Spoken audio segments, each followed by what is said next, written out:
Welcome, everyone. Thanks for making the time to be with us today. We'll get started in just a moment.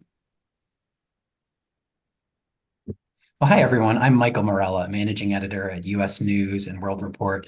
Today, we're joined by leading experts to discuss the urgent challenge of fending off cyber attacks on the nation's health system. Breaches of U.S. hospitals, physician groups, and their supporting vendors by cyber criminals have only been increasing, with devastating effects on patient care. Our panel will discuss some of the critical steps that can and should be taken to address these threats by stakeholders nationwide. We thank Beyond Trust for their support of this important discussion.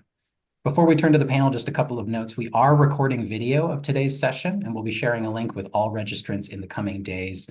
Video will also be archived on usnews.com. You can find more details about today's speakers, as well as a range of upcoming virtual events at usnews.com/events. Finally, we do welcome your questions as you have them, and if you're with us live, please type them into the Q&A feature on your screen, and our moderator may give voice to those later on in the time we have.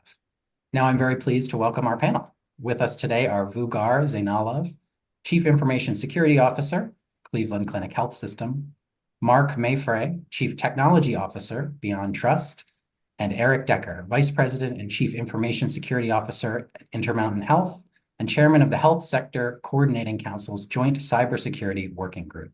Thank you all for being with us, and now over to my colleague and U.S. News Managing Editor, Liz Whitehead, to lead the discussion. Liz? Thanks so much, Michael. We have a terrific panel of experts here today, and I'd like to actually take a moment to ask each of them to introduce themselves and explain a bit more about what their operational roles are. Mark, can you start off? Yeah, no problem. Thanks for having me today. So yeah, Mark Mayfrey, I'm CTO of Beyond Trust. We essentially create security software in the identity and access management space.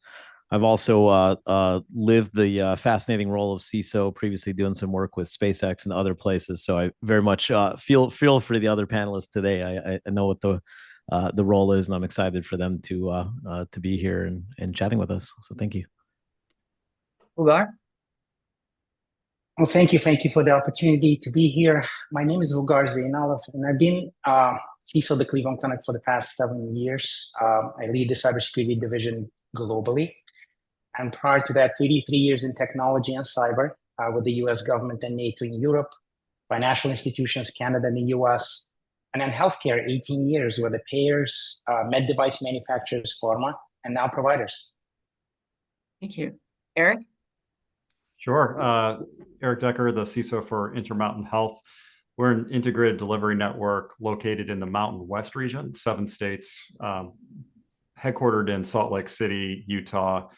About 70,000 caregivers, which are our employees, 33 or 34 hospitals now. We have a health plan as well that covers about 1 million lives, which makes us, that integrated delivery network. We've got both the plan and the delivery side of healthcare. And then what I affectionately call my second job, which is a pro bono job, which is very much like a second job, is the chairman of the Cybersecurity Working Group of the Health Sector Council. And that is the place where critical infrastructure comes together with Health and Human Services as our sector risk management agency. We have about 450 organizations that are members of the Cyber Working Group. It is a CPAC organization, which means a Critical Infrastructure Policy Advisory Committee. There are no dues. There's no actual organization here. It's codified in the National Defense and Authorization Act on how the private sector comes together with the public government, with the United States government. So there's about 1,000 members inside of that. And quick plug, if any of you on the call are owners and operators of critical infrastructure and healthcare, you really should be in this group, because this is where we're working to help defend our nation's health systems and public health. Thank you. And I'd actually like to start there is to take an overview or offer an overview right now of the current threat landscape and what the consequences are of these attacks on our health system. Mark, can you give us an idea of what's already happened in 2024? Are the cyber threats worsening, increasing in volume, and how financially crippling are they to the U.S. health system overall? Absolutely. Yeah, I think one of the things that we've seen this year, and that we've really maybe even seen over the last couple of years, is there's a lot of complexity kind of inherent in how businesses are operating technology, whether healthcare or related, that's spread across multiple different kind of domain areas, from cloud to on-premise technology and so forth. Healthcare, as I think the panelists can attest to, is particularly extra complicated than other verticals, in the sense that there's a whole variety of different systems that are not as easy to secure. You don't always have access to kind of control and kind of bolt security onto them. And so we've consistently seen attacks that are kind of taking advantage of this complexity. And that relates to things that you kind of would normally see, as far as like ransomware outbreaks and kind of systems being taken offline in that way, I think in a very classical sense. But there's also been some shifts too, where just in the way that we see other industries where the data itself is valuable.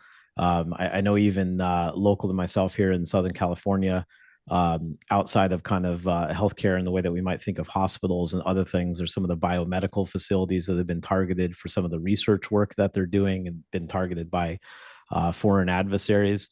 And so there's really been this explosion, but I think part of the backdrop of it is just the complexity of IT that people are trying to manage these days. And a lot of times the siloed approach to kind of how we address technology within businesses, healthcare or otherwise. Thank you.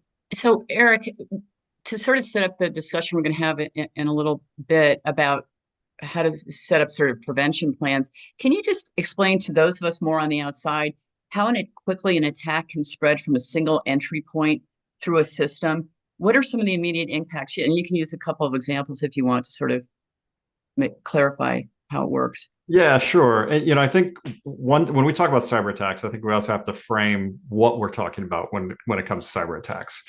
Obviously, the stuff that we see a lot about in the news and the highly disruptive attacks that we're seeing are ransomware style attacks, which are at their heart extortion attacks. The idea behind them is get in, cause as much disruption as you possibly can, make it very difficult for the systems to be able to recover from that disruption, and then offer them a way out through extortion. That is one of the types of cyber attacks that we face. There are others as well, intellectual property theft, data theft, fraud, as an example. Those are other styles. I think it's really important as professionals in this space that we have this sort of adversarial mindset when we're thinking about who's coming after us and why are they coming after us. Understanding that motivation is actually critical when you start getting into defense, and then and knowing how to play that out. As it relates to ransomware and the speed and the velocity of ransomware, again, adversarial mindset here is know who is coming after us. Generally speaking, these are criminal organizations. They have a big desire to make a lot of money, or as much money as they can in a specific time frame. They have a sophisticated infrastructure by which they can scale and conduct their attacks. The attack itself is not necessarily sophisticated, but the methodology by which they use, the exchanges on how they partner with different other criminal organizations to conduct their attacks, that is fairly sophisticated. The methodologies, the portals, the payment systems, all of that on how they go about doing their work is fairly sophisticated. I think we saw with Change Healthcare is actually a pretty good example of how fast it can happen. Change Healthcare, they were attacked 9 days before the ransomware was pushed out. So the time horizon that we're talking about are days, not long weeks and so forth. Based on some of the reports that you might read as well, like the Verizon data breach report, or CrowdStrike has a report as well that shows sort of the initial intrusion to jumping over to the area of interest. That those reports show hours as the time by which the bad actor can be inside the system and getting ready to cause damage.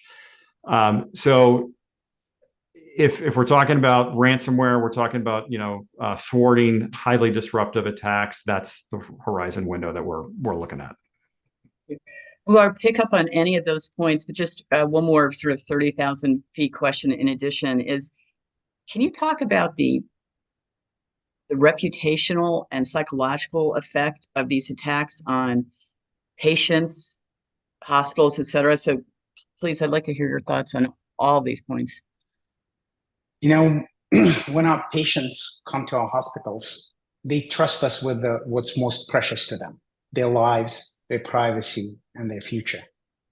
All the great companies I was privileged to serve across many industries, like government, financial services, payers, pharma, they had all the important things in the world: brand, reputation, financials, data. And as hospital systems, we have all that too. But on top of that, we have tens of thousands of devices connected to live humans. And there's a patient safety implications of that.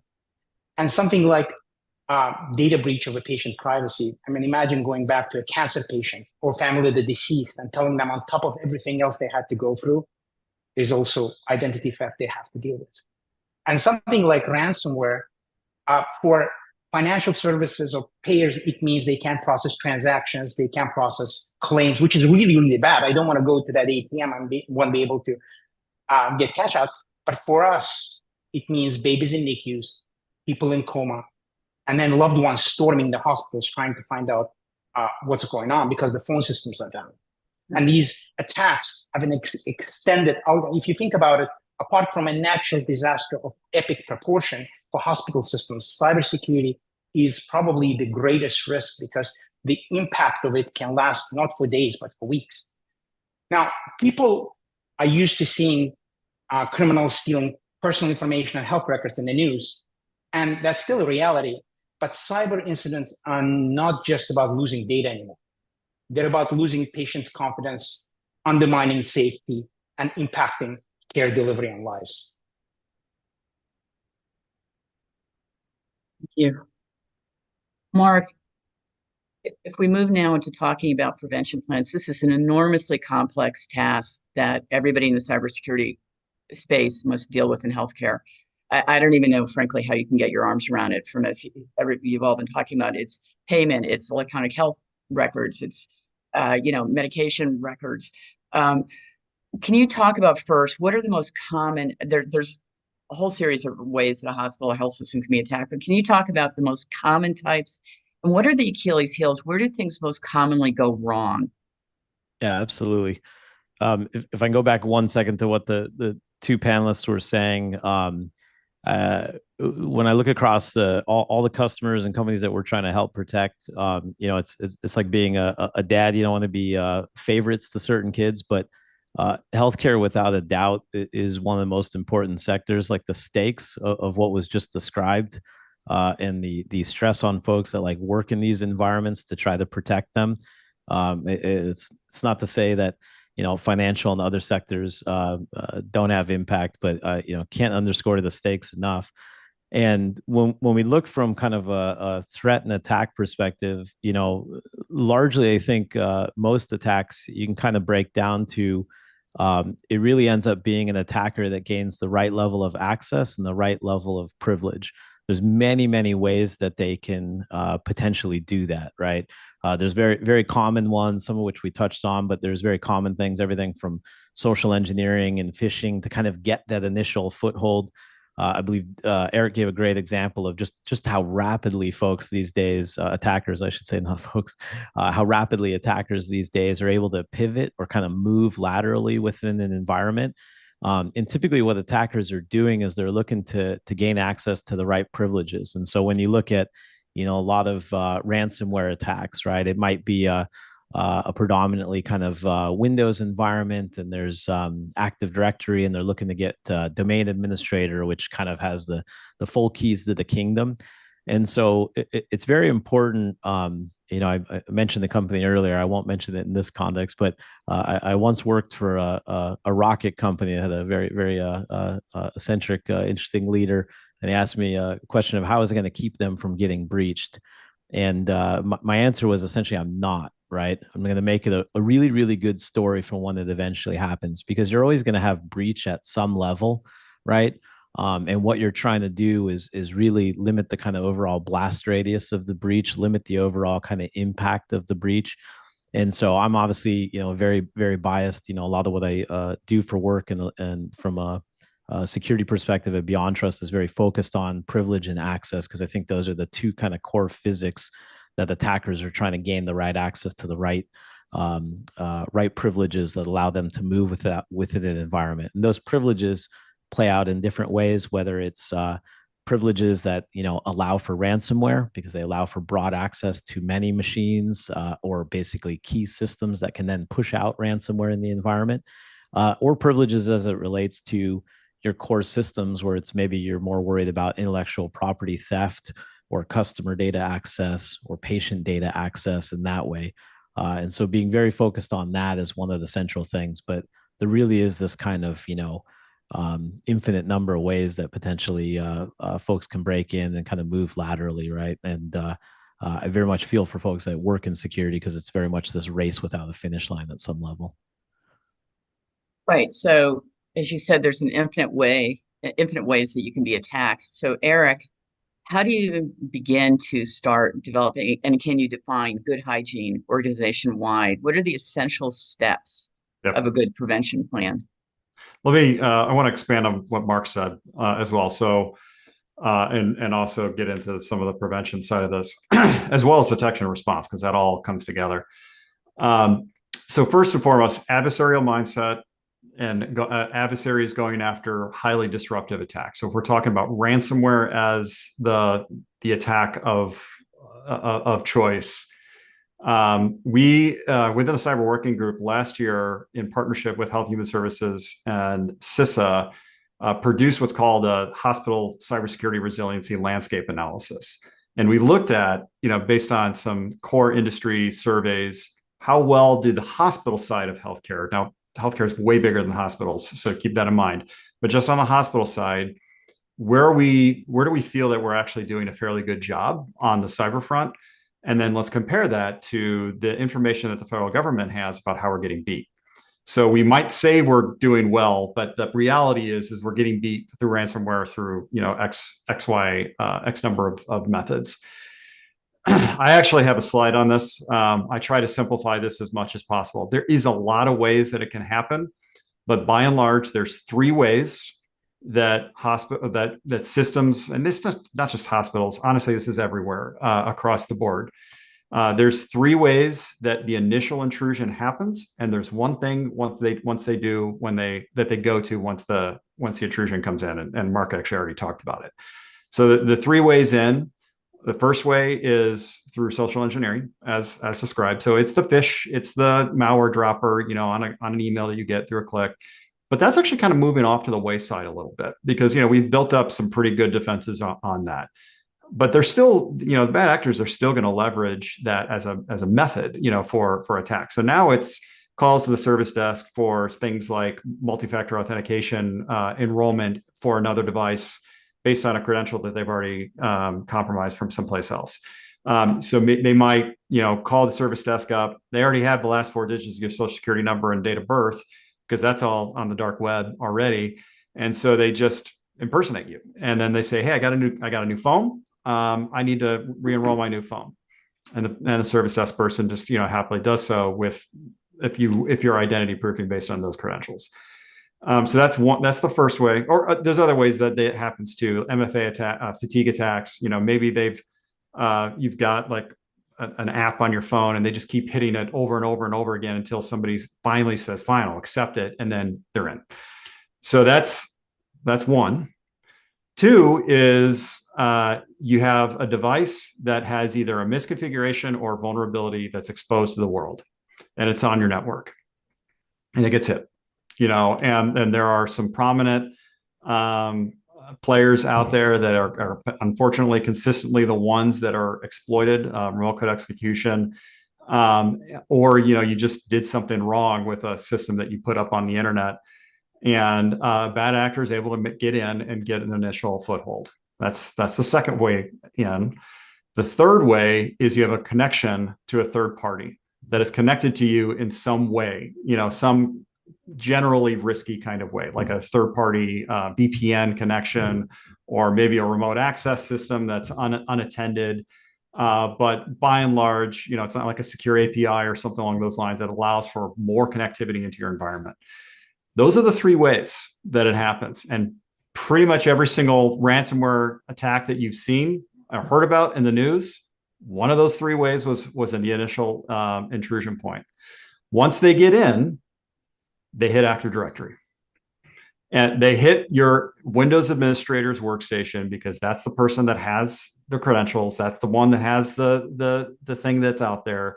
And when you can control hundreds of thousands of assets or thousands of assets, whatever the size of your scope is with big Windows deployments, I know it sounds simple, but that is generally speaking what is happening, which is how ransomware is getting pushed out, which is how it's shutting down all these systems, which is how it's doing that work. So I think that's really important because, again, adversarial mindset, if you're going to defend against this, what are you going to do to stop, both the front end and the back end? Like what's the first thing that happens once you get hit? What's the last thing that happens once you get hit? The last thing that happens is they own Active Directory and then they do all the things that they're going to do. And then you got to lay out your prevention and your detection and response accordingly. So within healthcare, we produced in partnership with HHS and CISA, the Health and Public Health Cybersecurity Performance Goals just this last year, 2023. And in 2018, we actually built a joint seal document called HICCUP, the Health Industry Cybersecurity Practices. We've been talking about this for 6+ years. HICCUP is actually embedded in law now as well. It amends high-tech of HIPAA and high-tech. And it defines 10 practices to mitigate the 5 threats. And one of those threats is ransomware. And it stratifies it against small, medium, and large size organizations. So it's actually a playbook that tells you how to actually do it. It's not just a statement of do multi-factor authentication. It tells you, like, what do you need to be considering? How do you dive into this? And what are more inputs into that? So the CPGs came along. And when the CPGs were built, we did that, again, based on what's the puzzle piece missing in this construct of government encouragement. Sometimes it's regulation. This is voluntary. It's not regulated. HIPAA has been around for a long time, but HIPAA mostly covers data security, privacy, confidentiality. Yeah, it has the CIA piece in there, but OCR hasn't really driven the availability side of this. And what we're talking about is availability, the resilience of that. So those CPGs were written in the construct of we're getting beat through those 3 ways, one way in. And there's 10 essential practices defined in the CPGs and 10 enhanced practices, so 20 total. And if I'm advising anybody out there, I would say either take HICCUP and go, or take the CPGs and go. CPGs are actually linked to HICCUP directly, so the CPG will tell you what to do, and HICCUP will tell you how to do it. And it's actually all online on HHS's website. Thank you. And Bugar, so say you have a sort of basic goals of what you want to do for a prevention plan, but working with clinicians, understanding how all hospital operations work, very, very different groups of people, different goals, different workflows. How do you do it? How do you approach it at Cleveland Clinic? Before I answer your question, I just want to follow up on what Eric said. Given our size and complexity, we have to almost assume, and the number of possible attack vectors, we have to assume that the attacker is going to get a foothold in our environment, just like in the real warfare. Because the attackers choose the place and the time of the attack, we have to assume that they're going to breach through the front lines. But then they have to move, and Eric was trying to describe what in the industry we call a kill chain. They have to move through our lines of defense. And that's where we can take that advantage back. Because the front part of that kill chain is very volatile. There's vulnerabilities. There's people who can make mistakes. There's human errors. There's all these volatility that's very hard to prevent in essence. But then if we have people either on our teams or we can bring forward that can pressure test continuously our defenses and try to break that kill chain, we can take that advantage back. And the concept here is hacking ourselves before someone else does. If we know our weaknesses, we can build resilience just like our body builds an immune system, and then being able to take that advantage back. Now, the critical part of that is actually understanding the business we're in. And when I started at the clinic, my team and I, we visited nearly all Cleveland Clinic's locations globally. And we went through a journey of the patient from admission to discharge.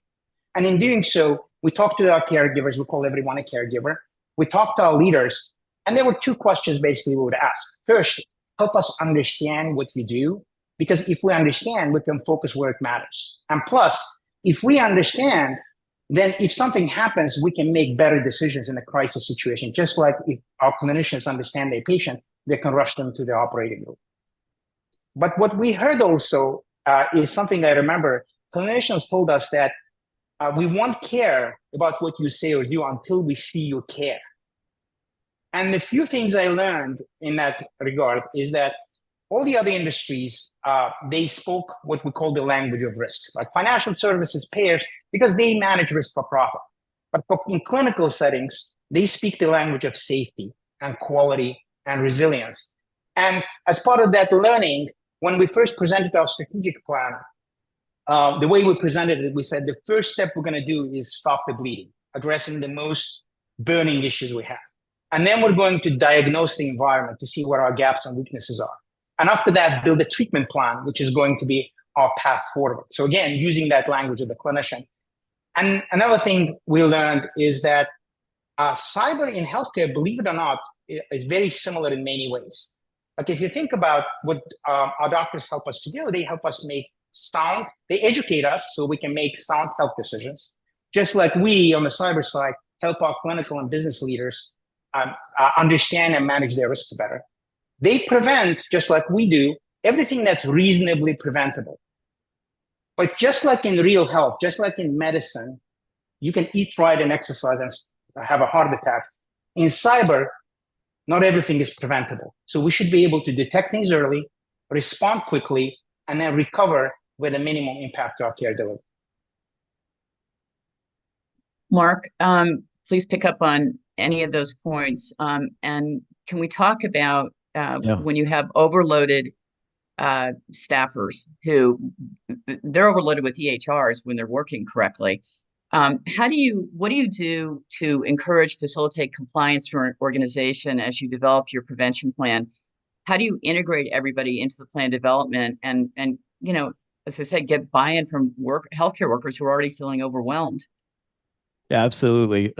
I mean, I think it may be often said, but worth saying again is that you know, one of the hardest things to do as a security leader, it's really the kind of cultural, political shifts, not so much the kind of just the technology and implementation. And I think you heard a great example from Vugar on essentially how do you frame security in a way that speaks to the people that you're speaking to, right? I think far too often, you know, security leaders, particularly maybe earlier in the career, tend to speak in terms of kind of threats and kind of technical facts and figures. How do you actually put it in the terms that the business understands and kind of works with the business? And that's different industry to industry and even company to company. You know, one thing I would go back to touch on, Eric mentioned, you know, one of the kind of three main buckets, which I thought was a great explanation. Everything really does lead up to those three things. There was a mention of essentially third-party vendor access, and that's something I definitely have a bias to. It's something that Beyond Trust sells software to help secure. But the reason that we do is because third-party vendor access is a massive problem for a lot of the companies, where typically what's done is that you have a vendor, they need access to a device, a system, something within your environment. And the kind of default means of doing that is essentially setting up kind of a very broad and open kind of VPN network access. You try to kind of tailor it and control as much as possible, but there can be a lot of challenges there. We actually had, I won't name them, but we had a very large healthcare company earlier in the year that essentially came to us after suffering a ransomware breach. And it was exactly as Eric described, where they had a third-party vendor. In this case, I think they were just managing the HVAC system. They had kind of broad open VPN access, even though they were only kind of given this third-party vendor permission to a few systems. The attackers essentially had compromised the third-party vendor, and then they used the third-party vendor's VPN access into this healthcare organization.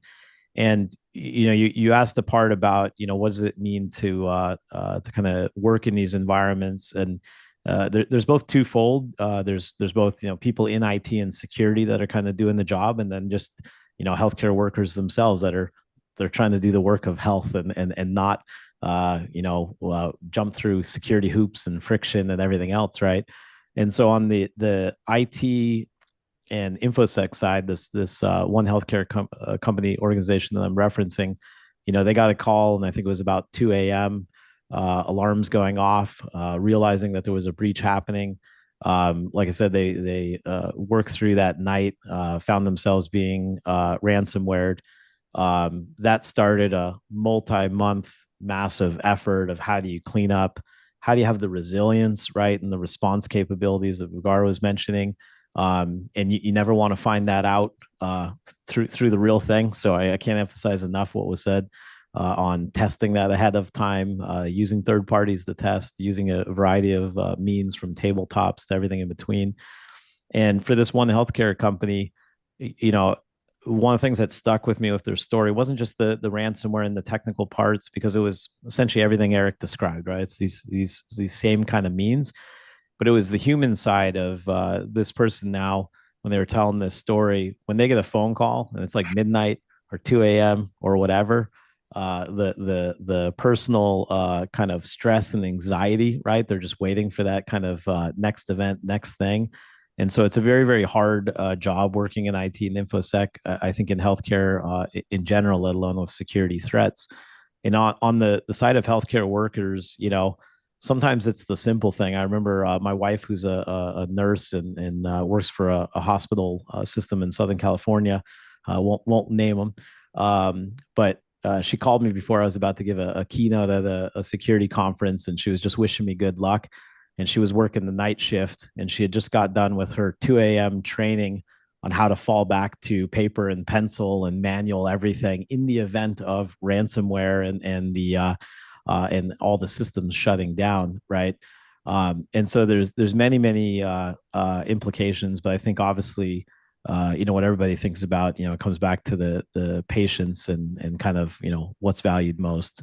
But I think getting great, especially as a security leader, at that right sort of storytelling, and I think we heard a good short example of that just a few minutes ago on how do you actually connect it, because nobody's really in business to do security, right? No matter the industry, nobody's in business to do security. So how do you have security that supports the business to get done what they need in the least amount of friction but most secure way to where it's more transparent becomes very important. Thank you. In a couple minutes, we're going to actually spend quite a bit of time, I think, on developing effective incident response. I just want to pick up on a couple points. Eric, I think you have sort of strong feelings about third-party vendors and the idea that risk can be outsourced. Can you talk about, just briefly again, this idea that the challenge with health systems is you also have integrated doctors' practices and clinics, you have pharmacy, you have just multiple ways that the system is accessed. Can you just talk a little bit about that and this idea that the breaches can occur anywhere, even if you think you're not responsible? Yeah. So I think we have to go through a mind shift change in our profession on how we look at risk in an ecosystem. So way back when, under Claudius Ptolemy's days, back in Alexandria days, we believed that the Earth was the center of the universe. And for the longest time, that was the well-known established fact. It wasn't until Copernicus comes along and says, wait a second, something's not right here. The sun, yeah, it's moving around, but like the stars shift, everything's shifting around all the time. I don't think we're the center of the universe. In fact, I don't think we're the center of anything. That's exactly this, in my opinion, the same thing when it comes to risk, when it comes to a third-party ecosystem risk, because we think of ourselves, each organization, as the center of the universe. We have third-party risk programs where we go out and we look at who's connected to us, who are we doing business with. Let's establish an understanding of how they're doing their security posture. Myself, Booger's doing it, Mark's doing it. Mark's responding to those questions as much as answering, as much as he's doing it, for the relationships that he has. Everybody's out there asking these questions, believing that they're the center. And we've missed the part that we actually induce risk as much as we consume risk. So every single one of our organizations is connected to somebody else that relies on us for something in healthcare, in any critical infrastructure, and honestly, any business model, because there is no such thing as four walls of an organization anymore that can run the whole business within the four walls of that organization. We are a global supply chain that is connected together. And so we have to understand really how that connectivity is coming to play. And so when I say this, probably a little bit of a controversial topic of you can't outsource risk, what I mean by that is we have contracts with vendors. We do all of that kind of stuff, and we put in there, legal transfer of risk and all of that. And that's all fine and good. Under the court of law, under the economic side of the fact, that's all fine and good. But when it comes down to running a business operation, and when your operations are down, it doesn't matter if you had in a contract whether or not somebody else was going to take that risk, if it was important.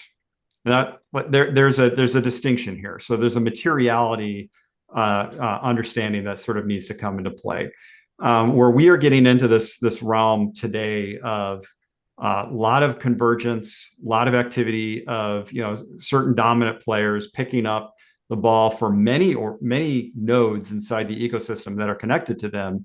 That might be okay for that to happen, but when it becomes material, when it becomes the lifeblood of the national ecosystem, in addition to just your own materiality, it becomes more and more important to understand how we're actually going to do stuff around that. And the first natural inclination is, well, where we have convergence risk, the way to solve that is to remove the convergence. That's not going to happen. Because we're for a capitalistic society. These things have organically grown in the free market in the way that they have, way that they've grown. But it's actually important to understand where that convergence risk lies, because what we can do as an organization then, as part of our risk management strategy, is what do we do when this thing is unavailable? So when the classic risk equation is likelihood times impact equals risk. Strike likelihood. We are always saying it's not if, it's when. When you're dealing with a material relationship, when you're dealing with a converged vendor who's material with you, it's no longer about likelihood. It's about resilience and impact. How bad will it be when it goes down? What can we do about it if and when it goes down to minimize the level of impact that's going to occur? And I think that's actually the next step that our risk programs needs to take, is understanding what resilience looks like, not about never having an impact associated to a disruption in this converged ecosystem that we live in, but actually minimizing the time it takes for that impact to get back to a restored and recoverable place, I think is the next realm. And yeah, sorry. Oh, no, I was just going to ask Vugar to pick up on those points, and then before we move to incident response, because that's a lot. And I think from your perch at Cleveland Clinic, you probably have a lot of insights also that you can share on that. Can you add on to Eric's comments? Yeah, I actually want to build on this. Eric is right. We may outsource this service, but risk and liability stays with us. So many years ago, there was a recognition that the organization would build this perimeter around their networks. And then there was a realization that the perimeters are no longer effective. I think what Eric is articulating is that the organizational boundaries are no longer effective. And that we have to basically extend all the protections and resilience we built for ourselves now to our critical suppliers. The partner relationships, and this is what we learned from change, there are partner relationships that are as important to us as our internal systems. And they're so complex that responding to an event like this is no longer effective if we don't move all that preparation ahead of time. Here's what I mean.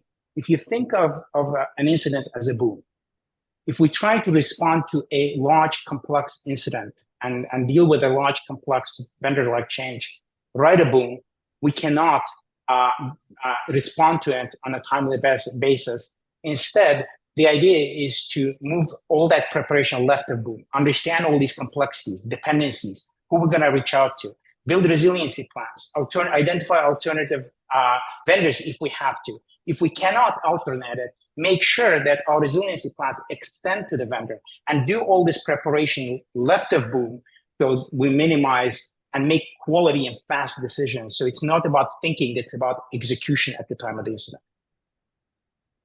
Thank you. Mark, I'd like to turn to incident response now as part of, you're building it into the prevention plan. And can you sort of maybe first offer a real world case history or two describing how an initial cyber attack was maybe effectively blunted, that, as you said earlier, limiting the blast radius, that how your friend is a really well thought out incident response that is activated well, people are trained in it. Can you give an example of when it's worked?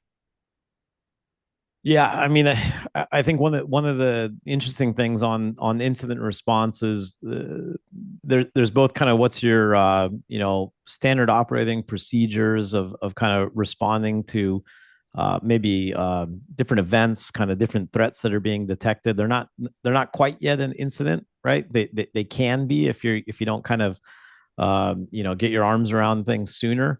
And so, I go back to on the preventative side of things, it really takes a lot to be able to kind of have total visibility into, all the problems that kind of might exist from a security perspective is hard. When you think of incident response itself, though, I think that the downside, and this is, probably well said and touched on earlier, but there's many companies that they tend to really, really figure out their incident response plan like at the first time they're having a large incident. And part of that isn't that there aren't plans laid out, that there's not even maybe some tabletops that are happening. I think sometimes there's the twofold, both the kind of failure of imagination, right? So, what does it mean? We had, I won't name, but we had a company that we were helping just at the end of last year where the way that they were ended up being compromised and the way that the attackers initially found their way in was through a breach of the authentication providers, a public thing out there in the news, but was through the breach of the support organization for Okta, which was their authentication system. And they were able to steal the attackers' data from Okta, use it to be able to try to pivot. The authentication data, allowing a potential foothold into the organization. This is a particularly complex thing because what does it mean to respond to an incident where you're having to not necessarily trust like how users are authenticating, and you have to actually take some of those things offline, right? How do you actually get into your tools to be able to respond with when the main thing that you'd normally be authenticating is potentially having to go offline, or that you can't trust it at some level, right? I'm giving that as kind of a quick example on kind of what I mean from the imagination, because I think there's a lot of times in incident response, there's the think of everything that Eric, I think, well laid out of kind of, the three ways attackers get in, and then they're moving laterally. They're eventually, in a ransomware scenario, they're very commonly maybe going after Active Directory. And what does it mean to kind of, do I have to rebuild my entire Active Directory, right? Like what's that actually look like from an IT perspective? If we had to do that tomorrow, what would actually play out? But there's sometimes these kind of other, I think when we're talking in terms of third-party access or really the kind of world of like software supply chain attacks, right? Where it's like some of the systems and software that we're actually using every day, day to day, has made very, very famous by the SolarWinds attacks. Obviously, years ago was probably the most educational to that point. And so, what does it mean when some of those systems, right? And so, I'm just trying to give examples there of it's not enough to have the kind of, we think we have a good incident response process and we're kind of testing what's there. One of the things I've seen work well is for companies is as they're going through, whether it's a quarterly or other kind of frequent process, what is the things that you're imagining that are harder to imagine? And it's hard. And I think the panelists will have a better way of putting this, but it's hard because you're trying to strike a balance of you don't want to be so imaginative that you're like creating James Bond scenarios that are like not likely to happen. And so you're kind of spinning wheels and wasting time at some level. But you do need to kind of think beyond the norms, right? One customer put it to me. They had all sorts of. This was a very like kind of let's say kind of brick and mortar type of company, and they had a lot of incident response plans. They didn't have one that like took into account when all of a sudden everybody was shifted to like remote work and COVID and everything else that was happening. There was just like a totally different way that they had to approach things. So I think just that balance of imagination becomes really important beyond all the basics of incident response, of course. Ugar, can you pick up on this and maybe you can also integrate your experiences the first 3 weeks when you came to Cleveland Clinic and how it sort of shaped your ideas on incident response. But one of the things I think you emphasized a lot is that when you're in the middle of this, there's life and death consequences. It's an extremely high stress environment. Can you talk about this and what you've learned about incident response? So in my first week, when I started the clinic 7 years ago, one of our research facilities got infected and then the second week, a newly acquired hospital got infected as well. And on my third week, I remember 3 a.m. in the morning, 50 people on the call. They haven't slept for 40 hours trying to clean it up. And the decision they wanted basically me to make, and I was 3 weeks old at that time, is to reconnect the infected hospital because we severed the connection back to the mothership, and potentially infect the whole health system. Or there were 8 surgeries in the morning and they couldn't transport the patients. They were stroke patients. So for someone like me who lived in the world of bits and bytes all my life, being posed a life and death decision on my first 3 weeks was a changing event for me, because I realized how different healthcare is and what the consequences are. I also, on my listening tour that I went after that, because I came all prepared with a 100-day plan. I threw that 100-day plan out of the window and I went into my listening tour trying to learn as much as possible about healthcare. What I learned is actually was very heartbreaking. First, I saw the caregivers that in any other industry, if you ask people to do, for example, an extra hour of training, they won't like it, but they would comply. Anything you put between clinician and the patient causes them almost a mortal injury. So many people think about cybersecurity as something about keeping the bad guys out in healthcare. But it's mostly about delivering these protections in a frictionless and seamless manner, and doing it with the clinicians versus doing it to the clinicians. So we can do it gracefully and let our caregivers and clinicians to spend more time with the patients and less time worrying about passwords and ransomware. We actually had a program called Saving Seconds. It was about automating the password, like the authentication process, and making it easier. So again, people can spend time with the patients. Also, what I learned about healthcare is that we are the critical industry, but we're also a critical industry which has a pattern of a theme park. We have millions of people moving through our facilities. You don't see that in electrical stations or elsewhere. Interacting with the devices, touching, like children playing with the medical devices. We have challenges such as, for example, in authentication, printed fingerprint, like biometrics don't work because clinicians wear gloves. Or facial recognition doesn't work because most of the clinicians wear facial protection and protection gear. And then even proximity sensors don't work because they work in teams. So there are challenges around that. But most important learning, I think, that happened at that time is that in cyber, many think of, we call them users as the weakest link. What I learned is that a well-trained, well-educated caregiver can be the most versatile line of defense, because technology always solves the problem of yesterday. And well-trained humans can detect things and can report them and respond to them. Again, if you have ways to automate that and do the back-end response properly, that can literally build that resilience into the organization, just like the immune system is built into our body. Thank you. We have about 10 minutes left.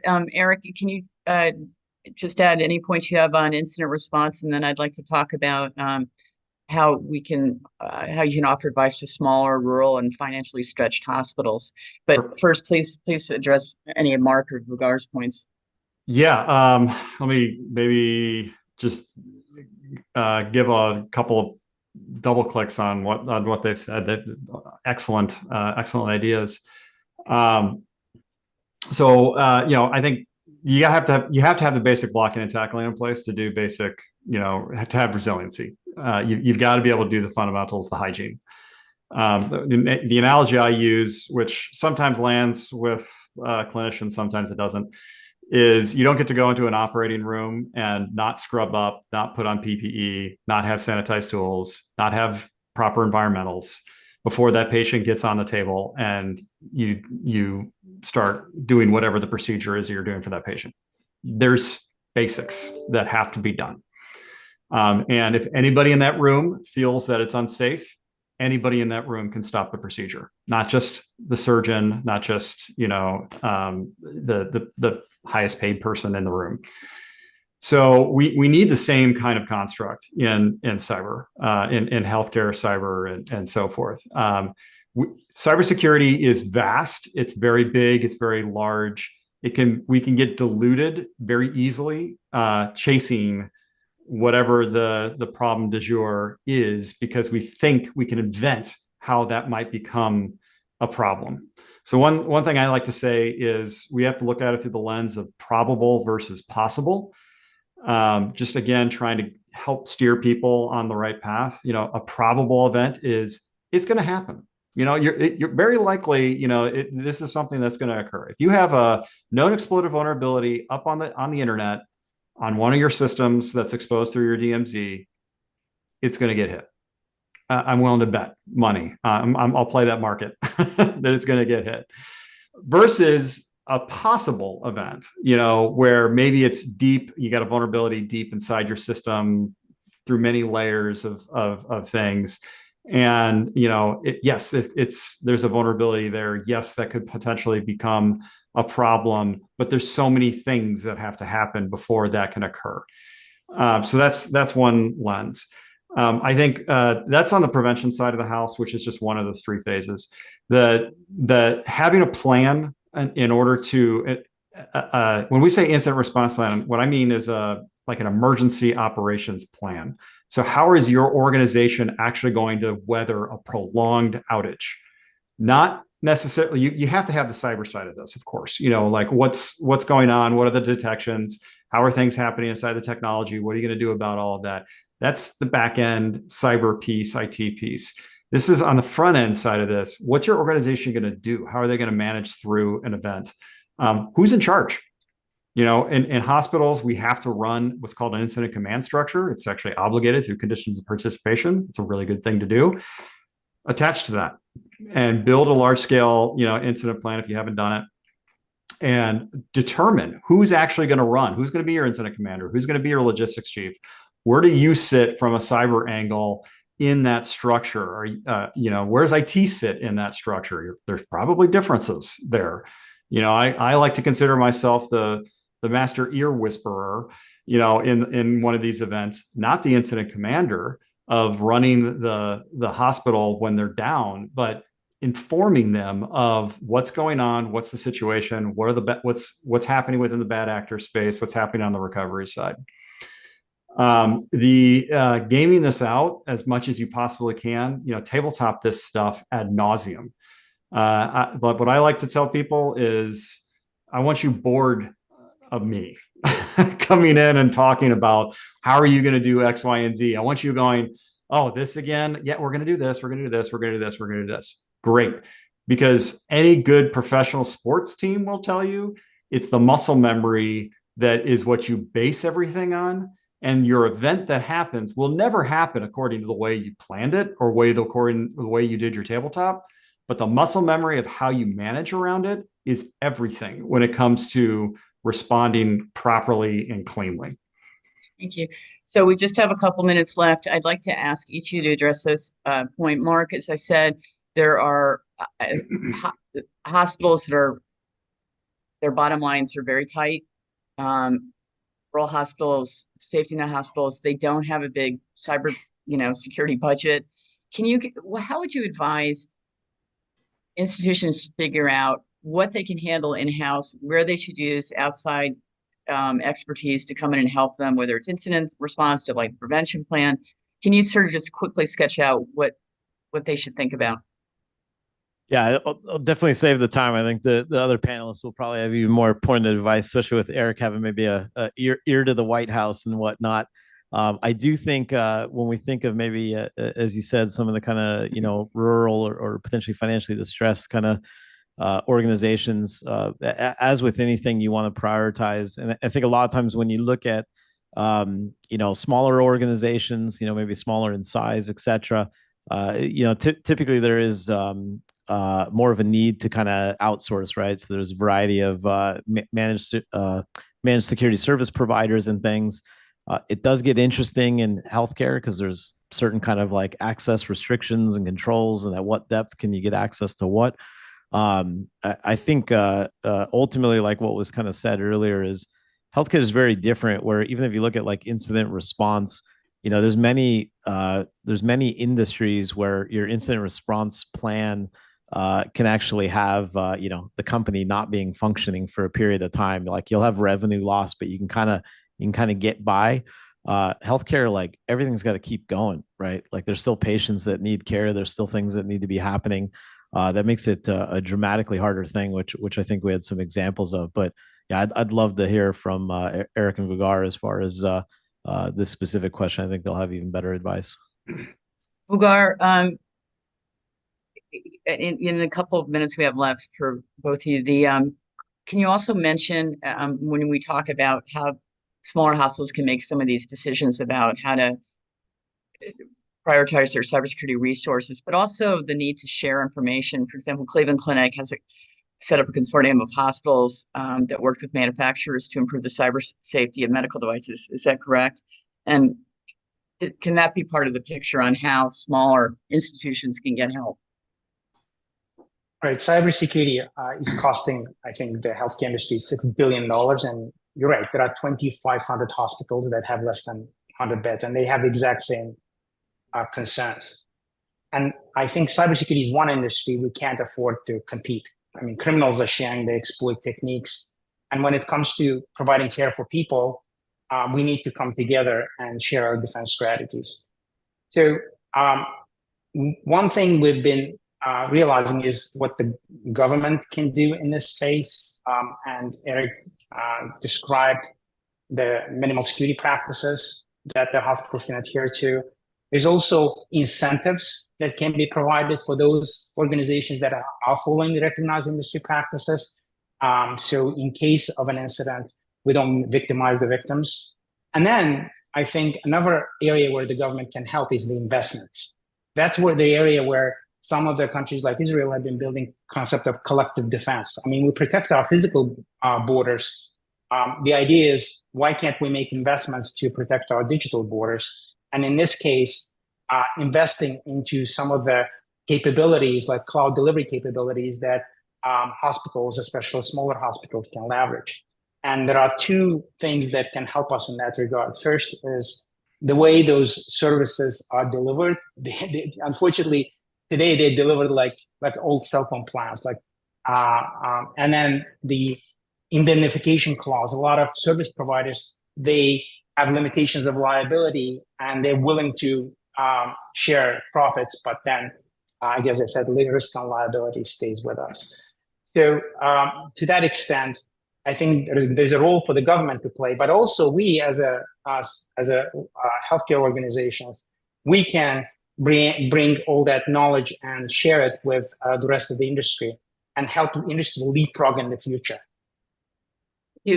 Just a final minute, Eric, you wrote in a recent Harvard Business Review article how hospitals can better manage cyber risk, but can you specifically focus on your advocacy for greater government oversight? Sure. Yeah, so there's a couple of things. One, there's a $1.3 billion budget proposal from the White House to Congress for 2025, and that is there to be a stimulus for specifically the needs-based hospitals, the small rural critical access hospitals, and so forth. And that's to establish essential cybersecurity practices. So what was in the CPGs as essential, all of this can be found on HHS's website, cyberhph.hhs.gov. So that's their kind of like a meaningful use program, like what we did when we adopted the medical record, the electronic medical record. There was a stimulus as part of the American Recoveries and Responsibilities Act. And there will be, the other side of this is the government oversight piece is understanding the systemic risk that exists inside of our ecosystem. So they have the ability and the authorities to go in and map out, like, where does all this convergence happen? Where are there potential big material pop points, like the Change Healthcares of the world, and not necessarily to overly regulate them, but to make them aware of the risk that they induce inside the ecosystem itself. Again, getting back to that, not everybody is the center of the universe, but we're actually all connected. And once we have an understanding of that, and once we can signal to one another what our challenges are, we'll actually be able to get to way better shared defense. So the last piece, and this has all been publicized through the Cyber Working Group. We've made these recommendations. It's up on our website, healthsectorcouncil.org.